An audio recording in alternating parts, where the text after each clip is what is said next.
मुंबईकरांसाठी एक महत्त्वाची बातमी आहे। कोस्टल रोडच्या एका मार्गिकेचं लोकार्पण उद्या होणार आहे। वरळी ते मरीन ड्राइव्ह या मार्गिकेचं लोकार्पण होणार आहे। मुख्यमंत्री एकनाथ शिंदे आणि उपमुख्यमंत्री अजित पवार त्याचबरोबर उपमुख्यमंत्री देवेंद्र फडणवीस यांच्या हस्ते या मार्गिकेचं लोकार्पण होईल। मुख्यमंत्री शिंदे यांनी काल कोस्टल रोडच्या कामाची पाहणी केली होती। त्याचबरोबर कोस्टल रोडवरून त्यांनी प्रवास देखील केला होता।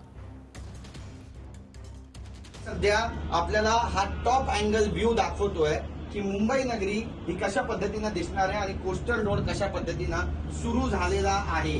आपण पाहतो या ठिकाणी अंतिम टप्प्यामध्ये ही सगळी तयारी आहे। बऱ्याचशा गाड्या फिरतायत, स्मॉग करणाऱ्या ज्या गाड्या आहेत त्या सुद्धा या ठिकाणी फिरतायत आणि या संपूर्ण पुलाची जी स्वच्छता आहे, रंगरंगोटी आहे, तिचं काम सध्या अंतिम टप्प्यामध्ये पोहोचलेलं आहे। ही सगळी जर दृश्य पाहिली आपल्याला तर आपल्या लक्षात येतं की कशा पद्धतीचा हा सगळा रस्ता असणार आहे। मरीन ड्राइव्ह ते वरळी पर्यंतचा जो पहिला टप्पा आहे, जी पहिली मार्गिका आहे ती सध्या खुली केली जाणार आहे आणि ही मार्गिका खुली केली गेल्यानंतर जवळपास 30 मिनिटांचं जे अंतर आहे त्या अवघ्या 6 ते 10 मिनिटांवर पोहोचणार आहे। त्यामुळे मुंबईकरांच्या इंधनाची तर बचत होईल, पण सगळ्यात महत्त्वाचं म्हणजे त्यांच्या वेळेची बचत होणार आहे।